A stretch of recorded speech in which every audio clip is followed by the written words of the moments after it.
सुम्मी की रसोई में सीखेंगे अलसी और खोए की पंजाबी पिन्नी। बहुत ज्यादा टेस्टी बनेंगे, बहुत ज्यादा हेल्दी बनेंगी और आपकी इम्यूनिटी को बूस्ट करेंगे और सर्दियों से संबंधित कोई भी बीमारी हो उसे ठीक करेंगे और आपके शरीर की हड्डियों को मजबूत करेंगी। तो उसके लिए ये मैंने 100 ग्राम के करीब ली है अलसी, 100 ग्राम के करीब यहाँ मैंने ली है गोंद, एक मुट्ठी के करीब ली है किशमिश और 100 ग्राम के करीब ये लिया है खोपरा यानी सूखा नारियल जिसे कद्दूकस कर लिया है। 300 ग्राम के करीब लिया है गेहूं का आटा, 50 ग्राम के करीब लिया है बेसन। जितना गेहूं का आटा लिया है उतना ही हम देसी घी का इस्तेमाल करेंगे। 200 ग्राम के करीब लिया है मावा यानी खोया और 150 ग्राम के करीब लिए हैं ये काजू और बादाम। आप अपनी सुविधा के अनुसार या अपने टेस्ट के अनुसार कोई भी ड्राई फ्रूट्स ले सकते हैं और कम ज्यादा भी कर सकते हैं। और मिठास के लिए यहाँ मैंने 300 ग्राम के करीब ली है देसी खांड। तो चलिए बढ़ते हैं इस हेल्दी रेसिपी की तरफ। सबसे पहले हम कढ़ाई में डाल देंगे अलसी और गैस की फ्लेम को मीडियम पर रखते हुए अलसी को भून लेंगे। अलसी में ओमेगा 3 एसिड होता है जो हमारी हड्डियों की मजबूती के लिए बहुत ज्यादा जरूरी होता है। हमारी इम्यूनिटी को अलसी स्ट्रॉन्ग करती है, डायबिटीज में बहुत ज्यादा राहत देती है और वजन भी कम करती है। तो अलसी को हमें सर्दियों में तो अपनी डाइट में जरूर शामिल करना चाहिए। इसे सुपर फूड भी कहते हैं। अलसी जैसे ही भुनी जाएगी तो उसमें देखिए चट चट की आवाज आनी शुरू हो जाएगी। इसका मतलब अलसी भुन गई है। अलसी को अब निकाल लेंगे प्लेट में और इसे दरदरा पीस के एक साइड रख लेंगे। अब कढ़ाई में डालेंगे 1 चम्मच के करीब घी, गरम करेंगे। घी जैसे ही हल्का गरम होगा उसमें डाल देंगे ये ड्राई फ्रूट। गैस की मीडियम फ्लेम पे इन काजू और बादाम को भी भून लेंगे। काजू और बादाम बहुत अच्छे तरीके से भून गए हैं। इन्हें निकाल लेंगे प्लेट में और ठंडा होने के बाद इन्हें भी हम दरदरा सा पीस लेंगे। अब उसी बचे हुए घी में हम डाल देंगे खोया। गैस की फ्लेम लो पर करेंगे और खोए को भी अच्छे तरीके से भुनेंगे। खोया जैसे ही गर्म होना शुरू होगा वो खुद ब खुद खुलना यानी कि पिघलना शुरू हो जाएगा। तो खोए के भूनते समय गैस की फ्लेम को आपको बिल्कुल ही लो पर रखना है। खोए को भून के इसलिए लेना है क्योंकि वो बाजार का खोया होता है वो कच्चा खोया होता है। अगर खोए को हम अच्छे तरीके से भुनेंगे तो पिनिया हमारी खराब नहीं होगी, वो लंबे समय तक सही बनी रहेंगी। तो इसलिए खोए को भुनना बहुत अच्छे तरीके से जरूरी है। देखिए खोया खुद ब खुद देखिए मेल्ट होना शुरू हो गया है। तो इसे हम हल्का भूरा होने तक भून लेंगे। देख सकते हैं खोए का हल्का कलर चेंज हो गया है, थोड़ा सा भूरा हो गया है। अब गैस की फ्लेम कर देंगे बंद और खोए को निकाल लेंगे प्लेट में। देखिए अब इस गोंद को हम पीस के इस्तेमाल करेंगे और कच्चा इस्तेमाल करेंगे। पिनियों में किस तरीके से करेंगे तो वो भी मैं आपको आगे चलकर बताऊंगी। तो गोंद को चलिए पीस लेते हैं। भुनी हुई अलसी को पीस लिया है, ड्राई फ्रूट्स जो फ्राई किए हैं उनको भी पीस लिया है और गोंद को भी अलग पीस के तैयार कर लिया है। अब कढ़ाई में डालेंगे घी। हमने जितना आटा लिया है यानी 300 ग्राम आटा लिया है तो 300 ग्राम ही हम घी डालेंगे। घी की मात्रा आप अपने थोड़े स्वाद के अनुसार थोड़ी कम भी रख सकते हैं। घी को अब अच्छे तरीके से पिघलने देंगे। घी पिघल गया है। अब हम इसमें डाल देंगे आटा, थोड़ा थोड़ा डालेंगे और मिलाएंगे ताकि गुठलियां ना पड़े। और गैस की फ्लेम को जब आटा मिलाए तो लो पर ही रखें।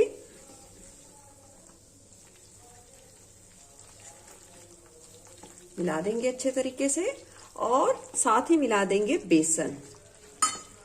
आप चाहें तो आटे और बेसन का सेम क्वांटिटी भी रख सकते हैं। अच्छे तरीके से मिला देंगे। ध्यान रखें कोई भी गुठली नहीं होनी चाहिए।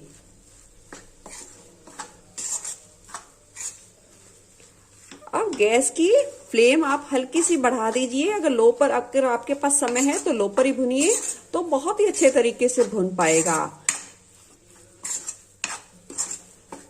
अब आटे में को अच्छा लाल होने तक और खुशबू आने तक लगातार चलाते हुए भून लेंगे। आप इस स्टेज पर घी का इस्तेमाल और करना चाहते हैं तो कर सकते हैं। मैं यहाँ थोड़ा सा घी और डालूंगी और मिला दूंगी। अगर आप लो फ्लेम पे भुनोगे तो आटे को लगातार चलाते हुए 15 से 20 मिनट का समय लग सकता है। अगर लो टू मीडियम पे भुनोगे तो 12 से 15 मिनट का समय लग सकता है आटे को भुनने में। तो चलिए भून लेते हैं। लगभग 10 मिनट का समय हो गया है आटे को भूनते हुए। आटा जैसे ही पकना भुनना शुरू हो जाता है, वो देखिए इस तरीके से फैलना शुरू हो जाता है और वजन में बिल्कुल ही थोड़ा थोड़ा लाइट होना शुरू हो जाता है। अभी आटे को भुनने में थोड़ा और समय लगेगा, तो भून लेते हैं अच्छे तरीके से। देख सकते हैं आटा बहुत ही अच्छे तरीके से भुन गया है। अब गैस की फ्लेम को कर देंगे बंद और गरम आटे में ही डाल देंगे ये पिसी हुई गोंद। आप देखिए गोंद इस गरम आटे के टेम्परेचर इतना गरम है, उसी में बहुत अच्छे तरीके से पक जाएगी और उसी में ही बहुत अच्छे तरीके से फूल जाएगी। डाल के इस बात का ध्यान रखना है, आपको लगातार चलाना है। ये देखिए कुछ इस तरीके से गोंद भी हमारी बहुत अच्छे तरीके से आटे में पक गई है और इसी स्टेज पर हम डाल देंगे ये खोया यानी कि मावा और उसे भी मिला देंगे। मावे में अगर थोड़ी बहुत कसर रहेगी होगी तो वो भी इस गरम आटे के टेम्परेचर से बहुत ही अच्छे तरीके से भुन जाएगा और बहुत ही अच्छे तरीके से घुल जाएगा। तो चला देंगे और जो पिन्नी बनेगी वो बहुत ही बढ़िया खस्ता मुंह में घुल जाने वाली बिल्कुल ही दानेदार बनेगी। याद रखिए दोनों चीजें डालते समय गैस की फ्लेम को आपको बंद रखना है। ये देखिए खोया भी बहुत अच्छे तरीके से फूल गया है और गोंद भी फूल गई है आटे में। और इस स्टेज पर आपको कम से कम 1 से 2 मिनट के लिए लगातार चलाना है।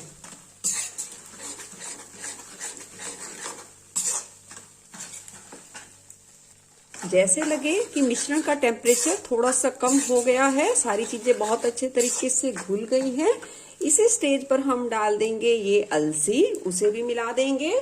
साथ ही डाल देंगे किशमिश, उसे भी मिला देंगे और डाल देंगे ये फ्राई किए हुए ड्राई फ्रूट्स और पिसे हुए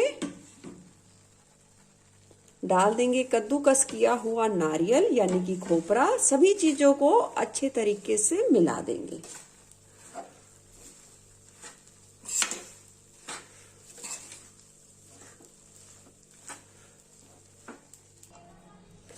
सभी चीजों को बहुत ही अच्छे तरीके से मिला देना है।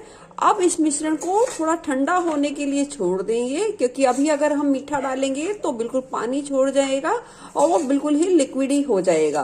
तो इसलिए अभी हम इसे थोड़ा ठंडा रहने के लिए छोड़ देंगे। पिन्नी का मिश्रण हल्का गर्म है, बहुत अच्छे तरीके से लगभग हमने ठंडा कर लिया है। अब डाल देंगे स्वाद के अनुसार देसी खांड और इसे अच्छे तरीके से मिलाएंगे।